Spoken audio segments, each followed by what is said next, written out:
नमस्कार विद्यार्थियों, स्वागत है एक बार फिर हमारे इस यूट्यूब चैनल पर।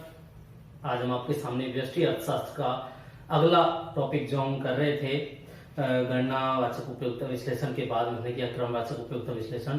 तो हमने उसके बारे में थोड़ा चर्चा कर ली थी।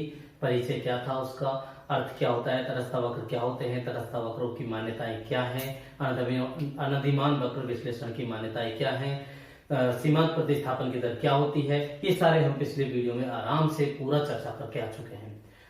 आज हम आपको बताएंगे कि तटस्थ वक्र की विशेषताएं क्या होती हैं। जो हमारा अनधिमान वक्र है, इनकी क्या क्या विशेषताएं हैं, और उन विशेषताओं के बाद में हम बात करेंगे तटस्थ वक्र कितने प्रकार के हो सकते हैं, उनका आकार, शेप, साइज क्या हो सकता है। इसके बाद नेक्स्ट जो वीडियो जाएंगे उन हम आप बताते रहेंगे। तो शुरू करते हैं आज के इस वीडियो में तटस्थ वक्रों की विशेषताएं। कैरेक्टरिस्टिक्स ऑफ इंडिफरेंस कर्व, तटस्थता वक्रों की विशेषताएं, या हम कह सकते हैं अनधिमान वक्रों की विशेषताएं क्या होती हैं। अनधिमान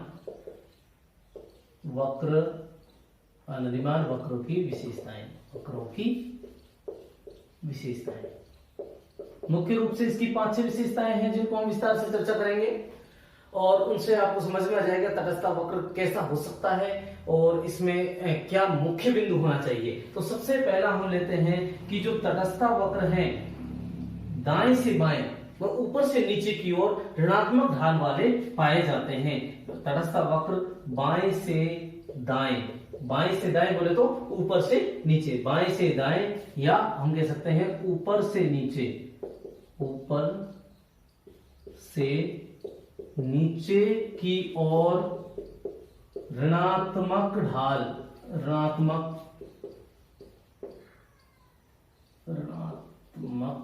वाले होते हैं।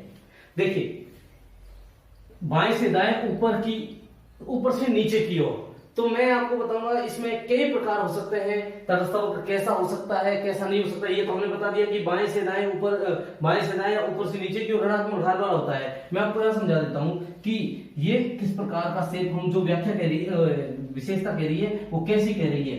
एक्स और वाई, ये तो हमारे एक्स एक्सिस और वाई एक्सिस है। इधर हम एक्स वस्तु का उपभोग कर रहे हैं, इधर हम वाई वस्तु का उपभोग कर रहे हैं। इसके अनुसार ये कह रहा है कि ऊपर से नीचे की ओर या बाएं से दाएं, नीचे की ओर ऋणात्मक ढाल वाला होता है। ये हमारा क्या हो गया, इंडिफरेंस कर्व हो गया। देखिए, ये तो होता है, लेकिन अब हमारे सामने क्वेश्चन आता है कि इस तरह का ही क्यों होता है। ये इस तरह का क्यों नहीं हो सकता। तटस्थ वक्र जो है आपका इस तरह का क्यों नहीं हो सकता। तटस्थ वक्र आपका जो है ये इस तरह क्यों नहीं हो सकता। और एक और मैं आपको बताऊंगा कि तटस्थ वक्र जो है आपका इस तरह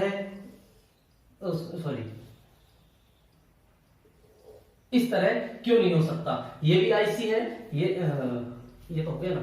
हाँ, ये 3 दे दीजिए आप। ये हो गया है, धनात्मक ढाल वाला हो गया, एक्स एक्सिस के समानांतर हो गया, वाई एक्सिस के समानांतर हो गया। इधर आपका एक्स अक्ष है, इधर वाई अक्ष है, इधर एक्स अक्ष है, इधर वाई अक्ष है। ये आपका ओरिजिन हो गए, और इधर आप एक्स वस्तु का उपभोग कर रहे हैं, इधर आप वाई वस्तु का उपभोग कर रहे हैं। ये आपकी एक्स वस्तु है, यहाँ पर भी वाई वस्तु है, इधर आपके एक्स वस्तु है। ये दोनों आईसी हो गए। देखिए, ये समझ में आएगा आपको। वापिस आप जाइए पिछले वीडियो में और आप देखिए तटस्थ वक्र क्या होता है। मैंने आपको समझाया था तटस्थ वक्र दो वस्तुओं के उन विभिन्न संयोगों का बिंदुपथ होता है, जिसके प्रत्येक बिंदु पर उपभोक्ता को संतुष्टि का समान स्तर प्राप्त होता है। और उस समान स्तर को प्राप्त करने के लिए उपभोक्ता क्या करता है, यदि एक वस्तु के उपभोग में वृद्धि करता है तो दूसरे वस्तु के उपभोग में सदैव का क्या करता जाएगा, कमी करता जाएगा। अगर उपभोक्ता एक्स वस्तु की मात्रा बढ़ाता जाता है तो आप यहां पर देखिएगा वाई वस्तु की मात्रा है जो घटता जाएगा। लेकिन एक वस्तु की समान मात्रा बढ़ाते बढ़ाते वो दूसरी वस्तु का त्याग हमेशा घटती स्थिति में ही करता जाएगा, बढ़ती स्थिति में, स्थिर स्थिति में नहीं करेगा। देखिएगा, वाई वस्तु का जो त्याग कर रहा है वो घटती स्थिति में कर रहा है एक वस्तु की समान मात्रा प्राप्त करने के लिए। अब हम इसकी बात चर्चा करते हैं, इस तरह का क्यों नहीं हो सकता। यदि हम बात करें एक्स वस्तु का उपभोग और वाई वस्तु का उपभोग इस ई बिंदु पर उपभोक्ता कर रहा है, इधर एक्स वस्तु है, सॉरी वाई वस्तु है, इधर एक्स वस्तु है। अब तटस्थता वक्र क्या कहता है कि संतुष्टि का स्तर समान रहना चाहिए, एक वस्तु का उपभोग बढ़ाने के लिए दूसरे वस्तु को उपभोग में कमी की जानी चाहिए। लेकिन इस स्थिति में अगर हम एक्स वस्तु का उपभोग बढ़ाते हैं तो इधर वाई वस्तु का उपभोग भी बढ़ रहा है, जो कि हमारी जो मान्यताएं हैं उनको संतुष्ट नहीं कर रहा है, इसलिए इस प्रकार का नहीं हो सकता। जब आप इस तरह से संतुष्ट दोनों वस्तुओं की स्थिति में बढ़ाओ, संतुष्टि आपकी बढ़ जाएगी, दोनों वस्तुओं की मात्रा बढ़ेगी, संतुष्टि बढ़ जाएगी। लेकिन संतुष्टि क्या होनी चाहिए, संतुष्टि समान रहनी चाहिए प्रत्येक बिंदु पर। ई और E1 पर फर्क है, ई पर जो संतुष्टि मिल रही है उससे ज्यादा संतुष्टि मिल रही है कहां पर, E1 पर, इसलिए इस प्रकार का नहीं हो सकता। दूसरी तरफ हम बात करें कि उपभोक्ता का तटस्थता वक्र है जो एक्स एक्सिस के समानांतर क्यों नहीं हो सकता। अब एक्स एक्सिस के समानांतर इसलिए नहीं हो सकता क्योंकि जैसे जैसे उपभोक्ता एक्स वस्तु की मात्रा बढ़ाता जाता है, वाई वस्तु में किसी प्रकार की कोई गिरावट नहीं हो रही है, वाई वस्तु की मात्रा स्थिर है। जबकि तटस्थता वक्र कहता है अगर हम एक्स वस्तु की मात्रा उपभोग बढ़ाते हैं तो वाई वस्तु की मात्रा में कमी हमेशा होती ही होती है, इसलिए ये भी नहीं पॉसिबिलिटी है। हमारे पास में तीसरी पॉसिबिलिटी आ जाती है कि वाई अक्ष के पैरेलल या फिर ये खड़ी रेखा वाला क्यों नहीं हो सकता, क्योंकि इसमें कहा गया है अगर आप एक वस्तु के उपभोग में कमी या वृद्धि करते हो तो दूसरे वस्तु के उपभोग में भी उसी मात्रा में परिवर्तन करना पड़ता है। तो अगर सपोज करो उपभोक्ता वाई वस्तु के उपभोग में कमी या वृद्धि करता है तो एक्स वस्तु में किसी प्रकार की कोई परिवर्तन नहीं होता है, तो यहां पर भी संतुष्टि का स्तर परिवर्तित हो जाता है। जबकि तटस्थ वक्र कहता है संतुष्टि के स्तर में किसी प्रकार का परिवर्तन नहीं होना चाहिए, तो वो स्थिति यहां पर है। अगर सपोज करो ये ए बिंदु है, बी बिंदु है, सी बिंदु है, डी बिंदु है, ए बिंदु से तटस्थ वक्र एक ही है। जब हम बात कर रहे हैं कि ए बिंदु पर अगर उपभोक्ता एक्स और वाई को उपभोग कर रहा है, एक्स वस्तु की मात्रा में वृद्धि की तो वाई वस्तु में स्वतः ही कमी हो गई। आप देख सकते हैं ये यहां से यहां पर आ जाता है, ये y1 से ये y0 पर आ जाता है, फिर y2 पर आ जाएगा। इस तरह से घटती चली जाएगी मात्राएं और हमारा तटस्थ वक्र है जो इसी को ही बताता है। और हम कह सकते हैं कि इस स्थिति में सीमांत प्रतिस्थापन की दर जो है क्या है, घटती हुई है। इनमें सीमांत प्रतिस्थापन की दर कहीं भी हमें दिख नहीं रही कि एक वस्तु के उपभोग को कमी या वृद्धि करने पर दूसरे वस्तु के उपभोग में अनुपात में परिवर्तन हो रहा हो। तो हम कह सकते हैं कि जो तटस्थ वक्र है बाएं से दाएं, ऊपर से नीचे की ओर ऋणात्मक ढाल वाला ही होता है। मैं सोच सकता हूं कि आपको ये समझ में आ गया होगा। अगला हमारा जो विशेषता आती है इसको साफ कर रहा हूं। अगली विशेषता है कि तटस्थ वक्र है जो ऋणात्मक ढाल वाले तो होते ही है, उसके साथ साथ मूल बिंदु के प्रति उन्नतोदर होते हैं, कॉन्वेक्स टू द ओरिजिन। देखिए दूसरी विशेषता है मूल बिंदु के प्रति उन्नतोदर होते हैं, मूल बिंदु के प्रति उन्नतोदर, convex to the origin, convex to the origin. अब देखिएगा एक मैं आपको यहां पर बता रहा हूं, ऋणात्मक ढाल वाला ही बनाऊंगा। एक आपका तटस्थ वक्र ये है, इधर एक्स वस्तु को ले लीजिए, इधर वाई वस्तु आ जाएगी, इधर ओरिजिन हो जाएगा और ये आपका क्या हो गया, आईसी हो गया, एक्स वस्तु वाई वस्तु। ऋणात्मक पहली विशेषता के आधार पर ही बना रहा हूं मैं, पहली विशेषता को संतुष्ट करनी चाहिए। ये दूसरा आपको बन जाएगा, ये भी ऊपर से नीचे की ओर ही है, देखते रहिए, एक्स और इधर वाई, इधर ओरिजिन, ये आपका आईसी हो गया। और ये तीसरा है जो अपना चाहता है कि एक्स मूल बिंदु के प्रति उन्नतोदर होना चाहिए, तो ये मूल बिंदु के प्रति उन्नतोदर मैंने बना दिया है। कौन सी, वाई वस्तु है। इधर भी आप देख लीजिए, इधर वाई वस्तु का उपभोग करें। डायग्राम की लेबलिंग बहुत जरूरी है। आप जिस भी एग्जाम में आप इस क्वेश्चन को सॉल्व कर रहे हैं उसमें आप लेबलिंग जरूर कीजिए। क्या क्या किस किस को दर्शाया गया है। देखिए हमारा जो विशेषता है वो कहती है कि मूल बिंदु के प्रति उन्नत दर इस तरह का होना चाहिए। क्यों होना चाहिए इस तरह का, क्यों नहीं होना चाहिए? इसलिए नहीं होना चाहिए कि जब हम तटस्थ वक्र के संदर्भ में सीमांत प्रतिस्थापन की दर पढ़ते हैं तो सीमांत प्रतिस्थापन की दर क्या होती है? ऋणात्मक होती है, मतलब घटती हुई होती है। एक वस्तु का उपभोग हम बढ़ाते जाते हैं तो दूसरी वस्तु की मात्रा है जो घटती है ऋणात्मक दर से घटती है, ना कि मतलब घटती हुई दर से घटती है, बढ़ती हुई दर से नहीं घटती है या स्थिर नहीं रहती है। इस स्थिति में आप देखिएगा आपके सामने दो वस्तुओं का उपभोग यहाँ x और y का है a बिंदु पर। अब सपोज करो x के उपभोग में क्या हो जाती है? वृद्धि हो जाती है, x1 हो जाता है, तो y की मात्रा में कमी तो हो गई, y1 हो तो गया, लेकिन आप देखेंगे x और y में समान अनुपात में परिवर्तन हुआ है। डेल्टा y है, ये डेल्टा x है, तो इस स्थिति में हम क्या कह सकते हैं? Delta x equals to delta y, मतलब दोनों में समान मात्रा में परिवर्तन हो रहा है। अगर सपोज करो हम x वस्तु की मात्रा में कमी करते हैं या x जीरो कर देते हैं तो ये क्या हो जाएगा? y जीरो बढ़ जाएगी, इसमें वृद्धि हुई, इसमें कमी हुई, लेकिन दोनों में कमी और वृद्धि है जो क्या हुई है? समान हुई है। यहां पर हम कह सकते हैं MRS है जो क्या है? एक के बराबर है, इक्वल है, मतलब दोनों में समान अनुपात में परिवर्तन हो रहा है। जबकि तटस्थ वक्र के संदर्भ में हम कहते हैं सीमांत प्रतिस्थापन की दर MRS marginal rate of substitution क्या होनी चाहिए? ऋणात्मक होनी चाहिए। हम इसकी स्थिति में आते हैं, एक हमारे पास में ये A बिंदु है और यहाँ पर उपभोक्ता है जो उपभोग कर रहा है, इधर x y वस्तु को उपभोग कर रहा है, यहाँ इसी के संगत ये x वस्तु का उपभोग कर रहा है। सपोज कीजिए मैंने आपको बताया एक वस्तु को उपभोग बढ़ाया जाता है, x वस्तु का उपभोग बढ़ाया जाता है, x वस्तु का ये आपने उपभोग बढ़ा दिया है, x वस्तु का उपभोग बढ़ाया, x की तुलना में ज्यादा मात्रा में कमी हुई, x में जो वृद्धि हुई है उससे ज्यादा मात्रा में कमी हुई है, हमने x का और ज्यादा बढ़ा दिया उपभोग, इतना ही समान मात्रा में बढ़ाया, तो x का देखिएगा आप लगातार जो y की मात्रा है जो बढ़ती जा रही है। इसका मतलब इस स्थिति में क्या है? जैसे जैसे हम x वस्तु को बढ़ाते जाते हैं y की मात्रा में बढ़ती दर पर क्या होती है? कम कटौती होती है। तो यहां पर MRX जो है वो क्या हो जाती है? ग्रेटर देन 1 हो जाती है, ग्रेटर देन 1 मतलब बढ़ती दर से बढ़ रहा है। और यार इसको हम कह सकते हैं ग्रेटर देन 0 कह सकते हैं, एक से अधिक तो नहीं हो सकती, ग्रेटर देन 0 धनात्मक हम कह सकते हैं। ठीक है, दूसरी स्थिति लास्ट हमारे सामने आ जाती है, ग्रेटर देन 1 कर दीजिए। अब देखिए ये आ जाता है, तो इसमें क्या होना चाहिए?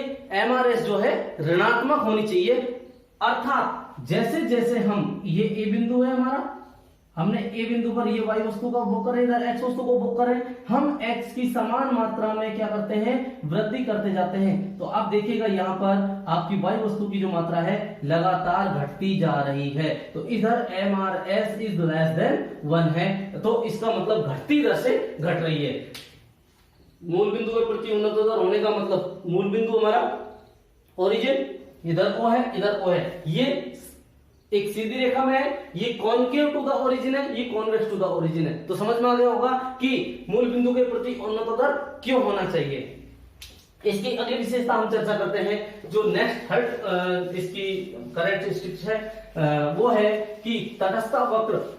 जब हम तटस्थ मानचित्र की बात करते हैं तो एक ही रेखा चित्र में कई सारे तटस्थ वक्रों की व्याख्या करते हैं। तो ऊंचा तटस्थ वक्र जो होता है वो संतुष्टि के अधिकतम स्तर को बताता है। तीसरी है ऊंचा तटस्थता वक्र संतुष्टि के ऊंचे स्तर को बताता है। ठीक है, अब देखिएगा संतुष्टि के ऊंचे स्तर को कैसे बताएगा। ये हम एक तटस्थ वक्र ले लेते हैं, इस पर हमने 3 तटस्थ वक्र बना लिए, IC1, IC2, IC3। ये 3 तटस्थ वक्र हो गए, इधर x हो गया, इधर y हो गया। सपोज कीजिए हम पहले नंबर पर बात करते हैं, x वस्तु का उपभोग यहाँ x0 है, इधर y0 है। अगर हम y0 का समान उपभोग रखते हैं और x वस्तु के उपभोग में वृद्धि कर देते हैं तो हमारी क्या है? संतुष्टि के स्तर में क्या हो जाती है? वृद्धि हो जाती है। तटस्थ वक्र कहता है कि एक वस्तु के उपभोग बढ़ाने पर दूसरी वस्तु को उपभोग में कमी कीजिए, लेकिन यहाँ पर क्या है? कमी नहीं हो रही है, तो इधर क्या हो गया? ये A बिंदु से A1 पर चला गया। फिर अगर हम वाई वस्तु में वृद्धि नहीं करते हैं, वाई वस्तु को उपभोग में, तो और एक्स वस्तु को उपभोग। हमारी विशेषता है कि तटस्थ वक्र एक दूसरे को ना तो काटते हैं, एक दूसरे को ना तो काटते हैं और ना ही स्पर्श करते हैं, स्पर्श करते हैं। देखिए विद्यार्थियों, तटस्थ वक्र, दो तटस्थ वक्र एक दूसरे को ना काटते हैं ना स्पर्श करते हैं। अभी जो मैंने बताई आपको विशेषता कि ऊंचा तटस्थ वक्र संतुष्टि के ऊंचे स्तर को बताता है, उसी से संबंधित है। इसको मैं आपके सामने दो तटस्थ वक्र जो आपस में एक दूसरे को काट रहे हैं उनसे स्पष्ट करूंगा। ये एक्स एक्सिस है, वाई एक्सिस है, इधर एक्स वस्तु का उपभोग किया जा रहा है, इधर वाई वस्तु का उपभोग किया जा रहा है। दो तटस्थ वक्र मैं आपके सामने रख रहा हूं। एक तटस्थ वक्र है, ये IC1 है, ये IC2 है, IC2, ये ई बिंदु है। देखिएगा, दोनों तटस्थ वक्र मैंने बना दिए हैं, एक दूसरे को काट रहे हैं। इसी से ही समझाऊंगा कि दोनों तटस्थ वक्र एक दूसरे को क्यों नहीं काटते हैं और क्यों स्पर्श नहीं करते हैं। यहां पर ले लीजिए आप ए बिंदु ले लीजिए, ये बी बिंदु ले लीजिए, ये सी है और ये डी है। अब आप देखेंगे कि एक तटस्थ वक्र पर प्रत्येक बिंदु संतुष्टि के समान स्तर को बताता है, तो हम कह सकते हैं B = E = D, ये तीनों बिंदु एक साथ हैं। वही हम कह सकते हैं कि A बिंदु A = E बिंदु = C, सभी बिंदु हैं जो एक दूसरे को, मैंने बता दिया, दोनों तटस्थ वक्र, ये IC2 का है और ये IC1 के बिंदु हैं। अब आप देखेंगे कि जब हम ई से पूर्व जाते हैं, ई से पूर्व A > B है, ई बिंदु से पूर्व, ई बिंदु से पूर्व ऊंचा तटस्थ वक्र संतुष्टि के ऊंचे स्तर को बताता है। लास्ट वीडियो में बताया आप, इसमें विशेषता में ही मैंने बताया है। तो यहां पर हम कह सकते हैं B > A, अर्थात क्या कह सकते हैं, IC2 ज्यादा संतुष्टि दे रहा है किसको, IC1 को। IC1 से ज्यादा संतुष्टि देता है। लेकिन हम ई बिंदु के बाद देखते हैं, ई बिंदु के पश्चात बात देखिएगा, C > D, मतलब सी बिंदु पर ज्यादा संतुष्टि है बजाय डी बिंदु के। तो हम यहां कह सकते हैं कि IC1 है जो ज्यादा संतुष्टि देता है IC2 से। देखिएगा, हमने इसकी जो मान्यताएं थी उनमें देखा था सैकर्मकता की मान्यता, जिसमें हम कहते हैं कि एक तटस्थ वक्र या एक समय में हम उपभोक्ता ने ए संयोग को अगर ज्यादा प्रेफरेंस दे दी B से और B को ज्यादा दे दी C से, तो हमेशा A > C ही रहेगा। लेकिन यहां पर क्या है, एक समय में तटस्थ वक्र 2 ज्यादा अच्छा है, तो वहीं दूसरे समय में तटस्थ वक्र 1 ज्यादा अच्छा है। तो हमारी सैकर्मकता की मान्यता जो है, ट्रांजिटिविटी की थ्योरम है, वो क्या हो, ये भंग हो रही है। और इसलिए हम कहते हैं कि तटस्थ वक्र ना तो एक दूसरे को स्पर्श करते हैं और ना ही एक दूसरे को कभी काटते हैं। हमारी अगली विशेषता तटस्थ वक्र के संदर्भ में अगली विशेषता है कि तटस्थ वक्र किसी भी अक्ष को, ना x अक्ष को ना ही y अक्ष को, दोनों में से किसी को भी स्पर्श नहीं करते हैं। देखिए, दो तटस्थ वक्र या कोई भी तटस्थ वक्र होगा, 5 विशेषता है। तटस्थ वक्र, तटस्थता,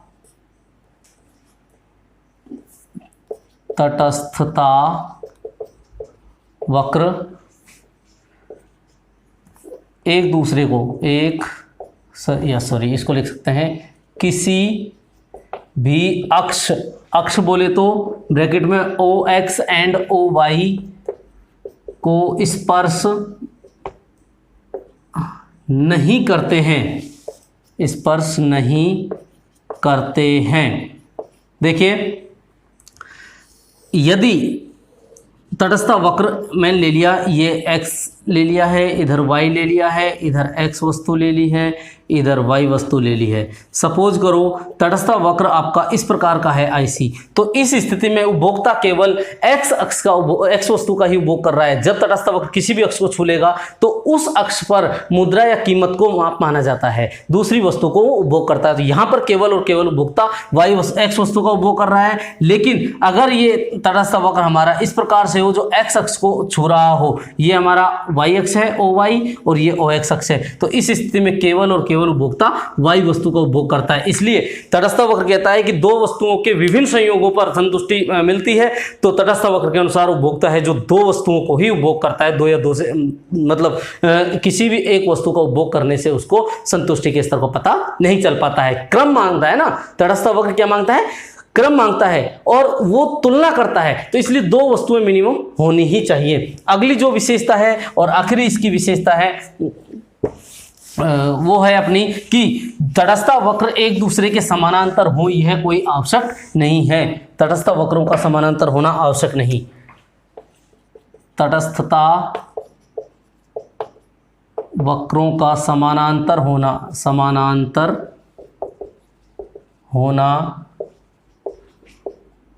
आवश्यक नहीं है। मतलब समानांतर हो कोई आवश्यक नहीं है। दो तटस्थ वक्र इस प्रकार से हो सकते हैं, ये एक दूसरे के समानांतर हो भी सकते हैं और ये एक दूसरे के समानांतर नहीं भी हो सकते हैं, लेकिन हमारी जो विशेषता है उसको जरूर ध्यान में रखना है कि ये दोनों को एक दूसरे को ना तो स्पर्श करेंगे, ना ही इसको टच करेंगे, ना ही इसको काटेंगे। तो इस प्रकार से हमारी तटस्थ वक्रों की विशेषताएं खत्म होती हैं। इसी में अगला देखते हैं तटस्थ वक्रों का आकार। तटस्थ वक्र मुख्य रूप से दो आकारों में पाए जाते हैं। दो आकार कौन कौन से हैं वो मैं आपको इसमें बताता हूं। तटस्थ वक्रों का आकार,